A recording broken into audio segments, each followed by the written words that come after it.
Հունվարի 24-ին կրթության միջազգային օրը Մեսրոպ Մաշտոցի անվան Մատենադարանի Հրաչյա Թամրազյանի անվան դահլիճում տեղի ունեցավ կրթվել է նորաձև շարժման հերթական բանախոսությունը «Կրթություն առանց դոգմաների» խորագրով։ Բանախոսն էր մեր ժամանակների հերոսը 2025-ի գլխավոր մրցանակակիր աստղագետ Ավետիք Գրիգորյանը, որը Այազ տիեզերագիտական ընկերության բազումք տիեզերական հետազոտությունների լաբորատորիայի և Հայաստանի հրթիռամոդելային ասոցիացիայի համահիմնադիրն է։ «Իմ քայլը» բարեգործական հիմնադրամի փոխտնօրեն Թալին Թոփալաքյանը նկատեց. Այսօր հունվարի 24-ին այս տարվա «Իմ քայլը» հիմնադրամի կրթվելը նորաձև շարժման աչագիծ ծրագրի բանախոսությունների շարք նախագծի առաջին բանախոսությունն է։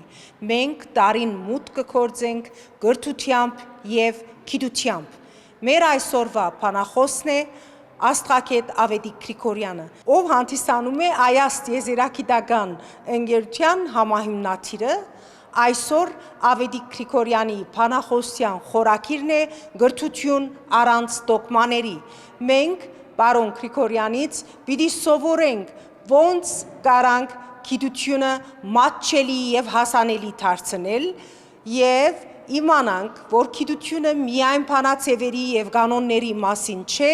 այլ պարզ, հասանելի, մատչելի մտածողության մասին։ Այսօր ուրախ ենք ողջ աշխատակազմով, որ շատ նոր դեմքեր տեսանք ուղղակի այս ոլորտով և գիտությամբ հետաքրքրված։ Բանախոսության ընթացքում Ավետիք Գրիգորյանը խոսեց գիտությանը նոր դիտանկյունից մոտենալու կարևորության մասին, ընդգծելով, որ գիտությունը պարզապես կանոնների ու բանաձևերի հավաքածու չէ, այլ մտածողություն, հետաքրքրություն և համարձակություն։ Տիեզերագիտական խմբակը սկսեց գործել, նման բաներ սովորաբար արտադրոցական խմբակները ունենում են 5 տարվա կյանք և հետո ասում են, որ դա ավելի երկար ապրել չի կարող, փոխվում է և ղեկավարը, և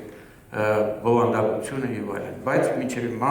մենք բարեհաջող գործում ենք։ Ընդհանուր առմամբ բանախոսությանը ներկա էր գիտական ակտիվ համայնք, մասնակցում էին բազմաթիվ գիտնականներ, ֆիզիկոսներ, մաթեմատիկոսներ, մանկավարժներ, ինչպես նաև պարզապես ինքնազարգացմամբ զբաղվող քաղաքացիներ, ում համար հանդիպումը դարձավ մտքերի փոխանակման և նոր գաղափարների ծննդի կարևոր հարթակ։ Բանախոսությանը հաջորդեց կենդանի և անկեղծ հարցուպատասխանը։ Կուզեմ անպայման հայտարարել, որ մեր հաջորդ բանախոսն է Սկոտ Սեթրակյան